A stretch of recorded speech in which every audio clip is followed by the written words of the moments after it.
네, 여러분 안녕하세요. 어느새 15주차로 접어들었습니다. 지난 14주차 때 배웠던 linear equation of linear system of equation, 그러니까 다원 1차 연립 방정식들을 다 모아놓은 거를 ax equal b와 같은 형태로 나타내는 선형대 수의 식으로 나타내고 a 개수 행렬과 x 변수 벡터와 b라는 값 벡터로 구성되는 a가 n by n x가 n by 1, b가 n by 1이라 되는 그런 형태로 나타내는 과정을 우리 살펴봤고, 그때의 x를 구하는 방법을 가우스-소그법이나 크레머 공식으로 뭐 풀이라는 법을 앞서부터 4장에서부터 다뤄와 봤던 것들을 쭉 살펴봤고요. 이번 시간에도 잠시 그걸 복습 겸 그 내용을 한번 살펴보도록 하겠습니다.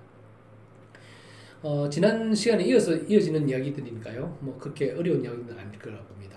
그래서 A 매트릭스를 코에피션트 매트릭스로 부르고, 그 코에피션트 매트릭스에 B 벡터를 붙인 거를 이제 오그멘티드 매트릭스라고 이름을 부른다라고 이야기를 했고요. 그다음에 그러니까 수평으로 있는 걸 행이라 부르고 수직으로 있는 걸 칼럼이라 부른다고 했는데, 행이 쭉 이어지는데 주대각선 방향에서 아래쪽을 0으로 치환하면 삼각 매트릭스를 만들 수 있는데, 그 삼각 매트릭스를 만들어서 그 주대각선 아래를 다 0으로 만들어가는 과정을 우리는 살펴본다고 했어요. 그렇게 나타나면 이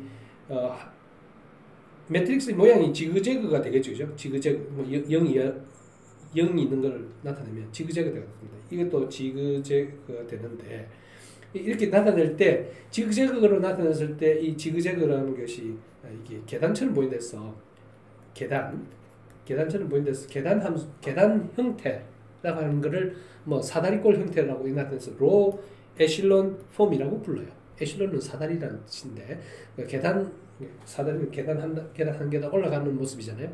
그런 모습으로 나타나는 형국으로 꾸미는 것이 삼각행렬로 꾸며가는 과정이 중요하고, 그 삼각행렬을 꾸며가는 과정은 결국은 그 일반화해서 그림을 그렸다 치면 R 행렬에 F 벡터를 연결한 모습이라 보면, 말하자면 A 행렬에 B라는 건 묶은 걸 우리는 A tilde라고 부르고 확장 행렬이라고 부른다 그랬잖아요. 그렇게 나타냈을 때 그 모습이 이렇게 봤을 때 지그재그로 맡아내고 난 다음에 다 밑에가 다 0이라 그러면, 여기서부터 여기까지는 뭐 곱하기 뭐가 다 0 곱하기 f 하니까 이 값들은 무의미한 값이 되고 말죠.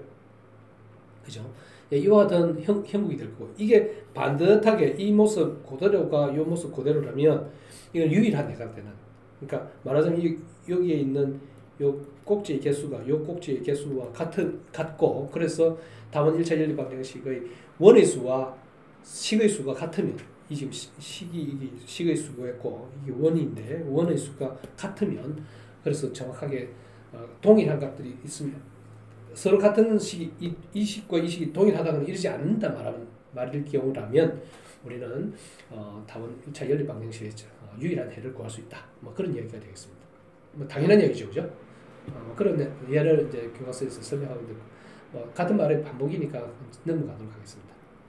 그리고 우리가 어떤 선형식으로 나타낸 것이 지금 개수와 어떤 뭐 변수라 치십시다. 개수 곱하기 변수, 개수 곱하기 변수, 개수 곱하기 변수와 같은 게 m개의 변수가 개수들이 곱하는 선형 결합이잖아요. 이꼴 0이라면 선형 결합. 0을 하면 combination of linear system인데, 이랬을 때 C1부터 CM이라고 하는 이 개수가 다 0이면 당연히 0이죠. 0 곱하기 뭐 더하기 0 곱하기 0 뭐 더하기 하면 다 0이잖아요. 그런 C들만으로 구성된 게 아니라면, 일반적이라면, 이들은 있으는 게라면 서로 연동되어 있으니까 서로 종속 관계다라고 합니다. 디펜던트 관계다. 근데 만약에 모든 C들이 C1도 C2도 CM도 다 0이 동시에 0이라 그러면 뭐 자명한 식인데, 그런 경우는 리니어 인디펜던트라고 부르고 있습니다. 뭐 빠른 이야기니까 너무 버거워하실 필요는 없습니다. 그리고 A라는 매트릭스가 있는데, A라는 매트릭스가 삼각형렬로 만들었을 때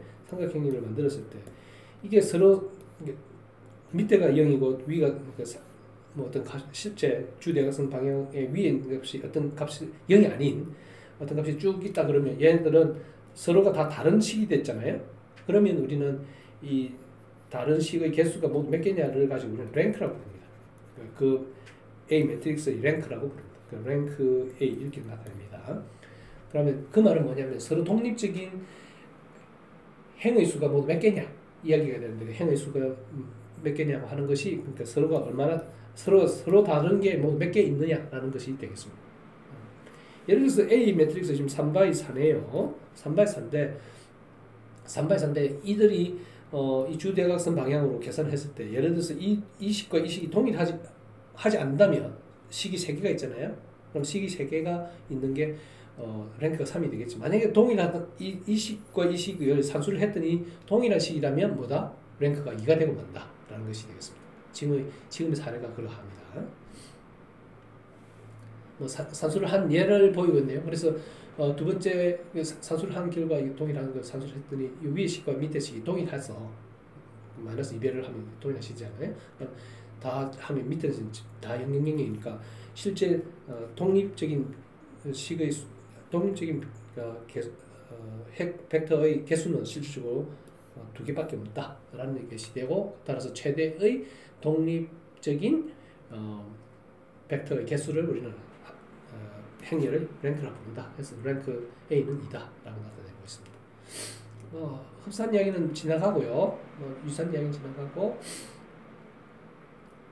지나가겠습니다. 이 대표적 지금까지 늘 써왔던 AX = B라는 모습이다. 그죠? 거기다가 A tilde를 라고 하는 것은 B를 값 벡터를 A에다가 갖다 붙여서 나타낸 것이고 이걸 가지고 이제 크라머 공식은 어떻게 계산을 하느냐 그러면 사실 이 값들을 이 위에 부분을 트라이앵글로 나누고 나머지를 0으로 취한할 수 있다 그러면 이렇게 대비 관계가 되니까 물론 B 그 사이 값들이 바뀌고 있습니다만은 계산을 해서 나타내는 것을 나타낼 수 있다. 그래서 X를 구할 수 있다라는 이야기였고요. 크라머 공식이라고 하는 건 이제 어떤 A 행렬이 있는데 A 행렬의 디터미넌트 그 값이잖아요. 그죠?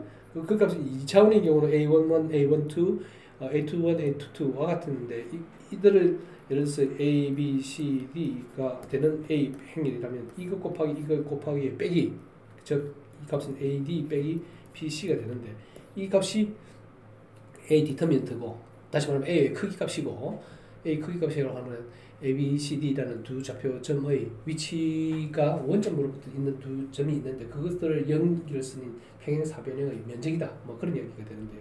그 분의 그러니까 이거를 D라고 했을 때 A의 디터미넌트를 D라고 디터미넌트 행렬식이라고 했을 때 이 분의 X1, X2는 D분의 이 A 매트릭스의 디터미넌트에 B를 앞에 두면 X1, B를 뒤에다 두면 X2가 됩니다. 라는 것을 나타내고 있습니다. 그게 요 식이 되겠습니다라는 거예요.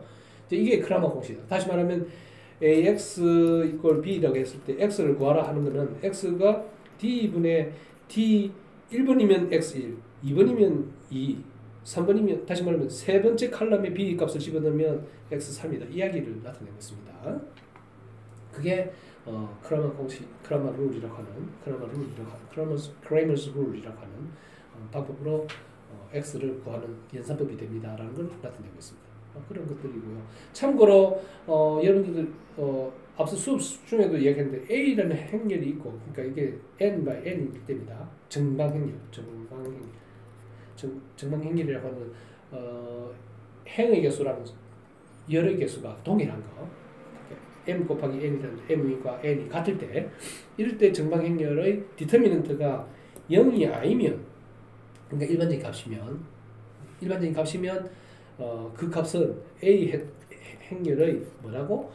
그 A 행렬을 그러니까 각 A의 각 축을 이루고 있는 각 축별로 이루고 있는 좌표값들이 n개가 있는데 그 n개를 다 연결을 해서 만들어 놓은 공간 구성체 말하자면 피라미드를 엎어놓은 모양인데요. 말하자면 그 3차원이면 삼각추를 엎어놓은, 그 다음에 2차원이면 삼각형을 엎어놓은, 그래서 평행사변과 같은 것의 최적 면적이다 하는 것을 나타내고 있습니다.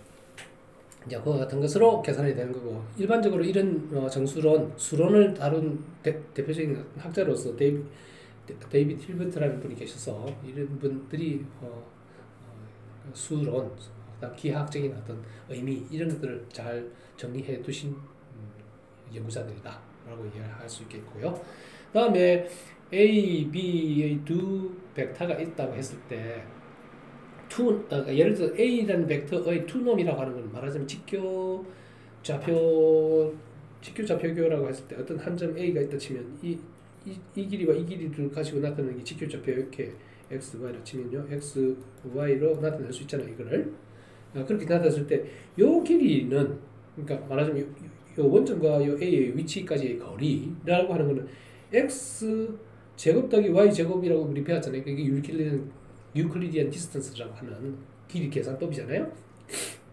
직각삼각형의 빗변의 길이를 계산하는 방법으로. 근데 x 길이 더하기 y 길이보다는 얘가 짧죠. 쇼커트로 갔으니까, 그죠? 그와 같은 것들을 트라이앵글 이니퀄리티, 코시-슈왈츠 이니퀄리티와 등등과 같은 것으로 나타내는 연산법이 있습니다라는 건데, 이런 것들은 수를 다뤄본 내용들이 되겠습니다, 그죠? 그와 같은 것들을 참고하시면 되겠습니다. 유사한 내용들이 계속 반복되고는 있지만 비교적 흡사한 내용들의 연장에 다름 아니니까요. 너무 어렵게 생각지 마시고 한번 복습을 해주시기 바랍니다.